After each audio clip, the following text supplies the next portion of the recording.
안녕하세요. 저는 US 텍 서비스의 한아름 회계사입니다. 안녕하세요. 저는 US 텍 서비스의 배유미 세무사입니다.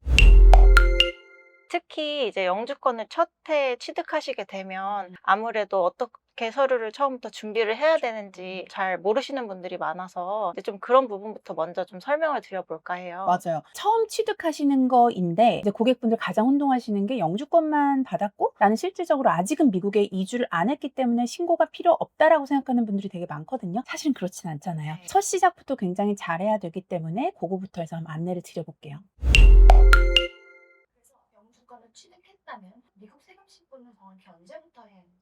우선은 영주권을 처음 취득하게 되시면 영주권을 취득하시기 전에는 이제 비거주자, 그리고 영주권을 취득하신 이후에는 거주자로 해서 이중 신분으로 듀얼 스테러스 리턴을 일반적으로 신고를 하시게 됩니다. 이제 고객분들이 영주권 카드만 받았다. 대부분 이제 영주권을 케이스마다 다르지만 가족 단위로 이제 몇 분이 같이 취득했다라고 하면 영주권을 받으러 이제 랜딩을 하실 텐데 랜딩을 하고 나면은 랜딩 날짜와 거의 비슷하긴 하지만 며칠 차이로 그린카드가 발급돼서 오잖아요. 그린카드에 보면 내가 레지던트 신스 몇 월 며칠 몇 년이 찍혀 있어요. 보통은 그 날짜 기준으로 나는 미국의 연방정부세법상 거주자가 됐구나라고 보시면 되는 거예요. 카드만 가지고 사실 한국에 당분간 있으신 분들도 많고 리엔트리 퍼밋을 가지고 이주하시는 분들도 많은데 이분들이 미국에 이주를 하지 않았더라도 영주권 카드에 찍힌 날짜 기준으로 나는 미국의 연방정부 세법상 거주자가 됐구나라고 보시면 될 것 같아요. 그죠? 맞습니다. 네. 영주권 카드를 받은 그 날짜 기준의 이후로는 어떤 걸 신고해야 되는 거죠? 이제 영주권을 취득하시면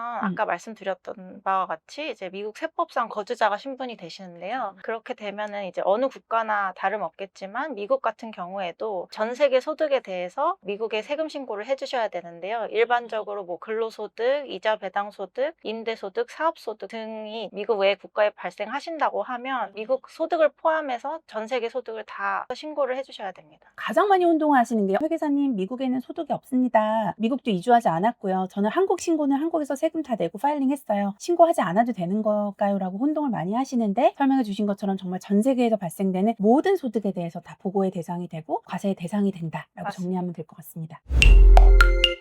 그럼 만약에 한국에서 세금을 납부하신 경우에 받을 수 있는 세금이 있을까요? 한국에서 세금을 납부하시게 되면은 외국 납부세 공제를 받으실 수가 있어요. 외국 납부세 공제를 받으시게 되면은 한국이랑 미국에 납부하시는 세금이 이중과세를 방지를 하실 수가 있고요. 만약에 한국에서 근로소득이나 사업소득이 발생하시면 12만 6,500불까지 공제를 받으실 수 있습니다. 여기서 부가적인 설명을 좀 드리면 미국은 크게 보면은 세법 체계가 연방세법과 주세법이 있거든요. 연방정부 과세체계는 다른 국가에서 발생된 인컴에 대해서 그 국가에 세금을 냈다라고 하면 연방정부 세법상 외국 납부세액 공제, foreign tax credit이 가능하다라고 보시면 되는데 연방정부 세법이라는 표현을 자꾸 하잖아요. 미국은 전 50개 주에 공통으로 들어가는 게 연방정부 세법은 동일하다고 보시면 되고 주마다 세율이 없는 주 그리고 낮은 주, 높은 주로 분류가 되는데 주마다 세율이 다 다르기 때문에 그 해당 주에 거주를 해서 거주자이거나 또는 해당 주에서 source of income이 발생하거나 부분인데 이렇게 해외 소득이 있으신 분들이 연방정부 세법상은 우리가 외납세액 공제 제도가 적용이 돼서 공제를 받을 수 있긴 해요. 또는 해외 소득 공제를 받을 수 있긴 한데 어떤 해당 주에 거주하면서 해외에서 소득이 발생했다, 세금을 냈다 이 부분은 일반적으로 몇 개의 주를 제외하고는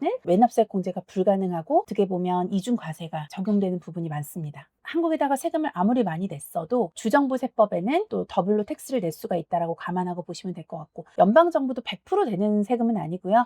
연방정부에서도 가장 이제 고객분들이 많이 내는 텍스가 있죠.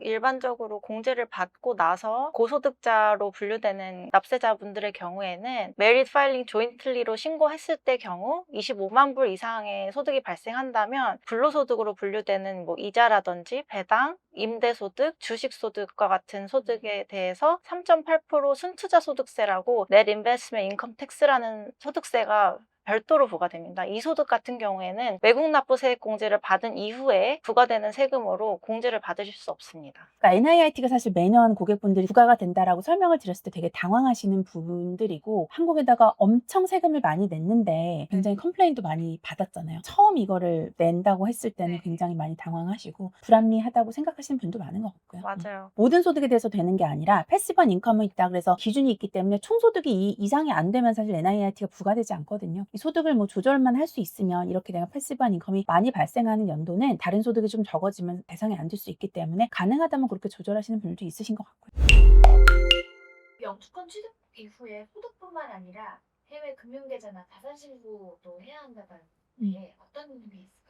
크게 본다면 해외 금융계좌 자산 신고는 두 가지로 나눠질 수 있는데요. 일단 첫 번째로는 FBAR라고 해서 FBAR, 미국 재무부에 신고가 되는 건데요. 연중에 단 하루라도 내가 보유하고 있는 계좌 자산의 합이 예를 들어 하나에 5,000불, 나머지 하나에 5,000불 이렇게 가지고 있었다고 하면은 계좌 잔의 합이 10,000불 이상이기 때문에 신고 대상이 되시고요. 자, 10,000불이면은 지금 환율을 적용하면 한 1,450원 정도로 볼게요. 그러면은 1,450만 원이에요. 물론 굉장히 큰 돈이지만 자녀분들의 이름으로 요새 적금 들어드리고 어렸을 때부터 미성년자 비과세되는 증여 금액 때문에 뭐 2천만 원 증여해주고 이러다 보면 금액이 훌쩍 넘어가는 경우가 많아요. 자녀분들도 대상이 된다라고 일반적으로 생각하고 계시면 될 것 같아요. 두 번째로는 페카라고 하는데요. 페카 같은 경우에는 파일링 스테러스에 따라서 좀 달라질 수 있지만 일반적으로 싱글 기준으로 말씀을 드리면 연말 기준 계좌 잔액의 합이 20만 불 이상 또는 연중 최대 잔액의 합이 30만 불 이상인 경우에 페카 대상이 되십니다. 금융 자산에 해당하는 보고해야 하는 항목에는 어떤 것들이 있을까요? 금융 자산이라고 하면 일반적으로 생각하기로는 기본 은행만 생각하시는 경우가 있는데요. 은행뿐만 아니라 증권 계좌 아니면 또 보유하고 계신 보험 계좌도 같이 포함해서 신고를 진행을 해주셔야 되고요. 페카 같은 경우에는 보유하고 있는 법인의 지분이 있으신 경우에 그 지분에 대한 자산도 같이 신고가 필요합니다. 우리가 금융기관으로 되어 있는 Financial Institution에 들어가 있는 일반 계좌, 뭐 적금 계좌, 증권 펀드, 퇴직연금, 그리고 해지환급 발생하는 보험, 모든 증권회사로 분류된 데 내가 뭔가 가지고 있는 상품이 있다? 모든 게 다 보고의 대상이 본다고 되시면 돼요. 고객분들이 혼동하는 게 계좌를 떼다 보면 연중에 해지했거나 예전에 갖고 있다가 해지된 계좌는 또 이제 연말에 떼게 되면은 또 안 나오는 경우가 있거든요. 한 번이라도 가지고 있었으면 가지고 있었던 포인트 그 시점까지는 보고의 대상이 되니까 놓치기 쉬운 부분이니까 좀 주의하시면 좋을 것 같고, 내가 갖고 있는 금융계좌 다 보고 대상이 된다라고 보시면 되고, 내가 현재 소유하고 있는 그 비상장 법인에 대해서는 저희가 두 가지 보고로 도와드리죠. 조건 자체가 페카로 보고가 되느냐 아니면 5471이라는 해외 법인 보고로 들어가느냐, 요거는 조건에 따라 좀 다른 부분이라서 따로 다루도록 하겠고요. 이런 거를 잘 판단을 해서 리퀘어먼트가 내가 어떻게 보고를 해야 되느냐, 이쪽에 보고하든 저쪽에 보고하든 어쨌든 보고를 누락하면 안 된다는 거 기억하시면 좋을 것 같습니다. 보유하고 있는 자산을 페카 신고를 해야 한다고 하셨는데 보유한 부동산도 신고에 포함이 되나요?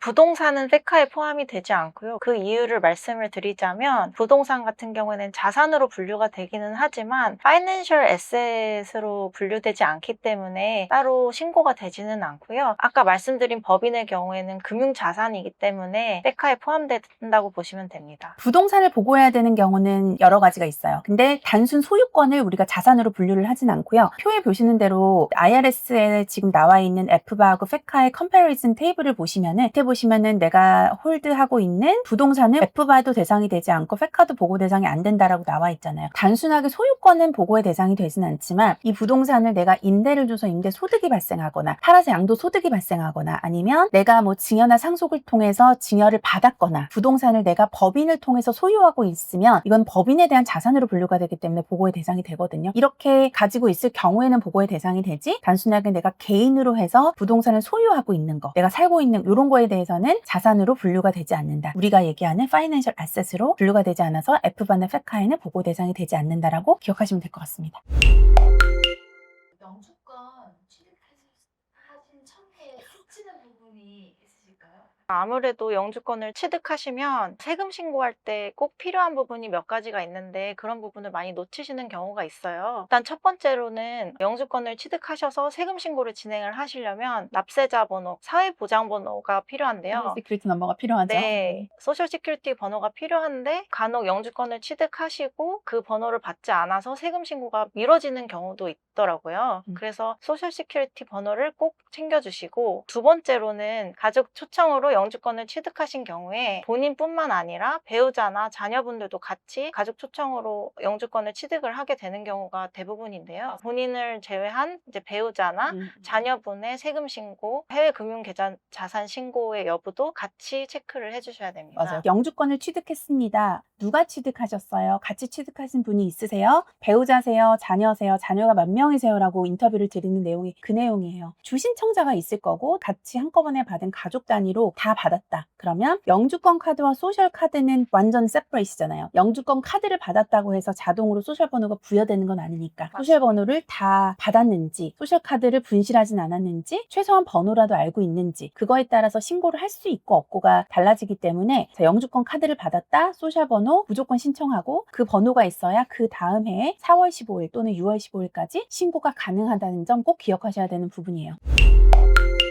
그리고 또 마지막으로 영주권 취득하신 첫 해의 경우에는 10% 이상 보유한 지분의 법인이 있으신 경우에 법인에 대한 서류도 같이 준비하셔야 된다는 점 잊지 말으셨으면 좋겠어요. 그러니까 일단 해외 법인을 소유하고 있으신 분들은 자산 보호가 어떤 형태로 들어갈 거냐, 내가 몇 프로를 소유하고 있느냐, 나머지 보유 지분을 누가 갖고 있느냐, 미국인이냐 아니냐, 직계 가족 중에서도 배우자냐 아니면 형제냐, 이거에 대한 뭔가의 변화가 오래 있었느냐, 어떻게 보고할지에 대한 구조가 나오잖아요. 5471로 보고할 것인지 아니면 페카로 자산 보고로 들어갈 것인지에 대한 좀 복잡한 부분이 있는데, 이런 부분에 대해서도 정확하게 판단해서 그렇게 하실 수 있도록 저희가 요청드리는 서류에 있어서 꼼꼼하게 좀 읽어보시고, 이제 영주권을 받으면 사실 챙겨야 될 게 되게 많은데 대부분 한국에서는 이런 업무들을 다 세무사님이 해주시잖아요. 법인도 관리해주시고 종합소득세도 보고해주시고, 따로 세무사가 없으신 분들은 이제 본인들이 그냥 이렇게 연말정산만 하시는 분도 있죠. 회사에서 해주다 보니까. 근데 영주권을 따시면 이제는 미국도 해야 될 게 너무 많기 때문에 저희에게 모든 걸 다 공유해 주셔야 돼요. 이 영상을 보시고 내가 가지고 있는 모든 파이낸셜 관련된 금융기관에 있는 거, 나에게 발생되는 소득, 소유하고 있는 비상장 법인이나 이런 거에 대해서도 정보를 다 주셔서 저희가 이제 해당되는 부분을 보고해드리는, 그렇게 순서가 진행되는 거예요. 말씀 안 하시면 저희가 알 수가 없어요. 누락되면은 맞습니다. 벌금도 굉장히 크시고요. 네. 특히나 소셜 시큐리티 넘버가 예전에 H1 비자 아니면 학생 비자로 갔다가 사실 신분 변경이 되신 분들도 있어요. 그런 분들은 소셜 시큐리티 넘버는 한 번 부여되면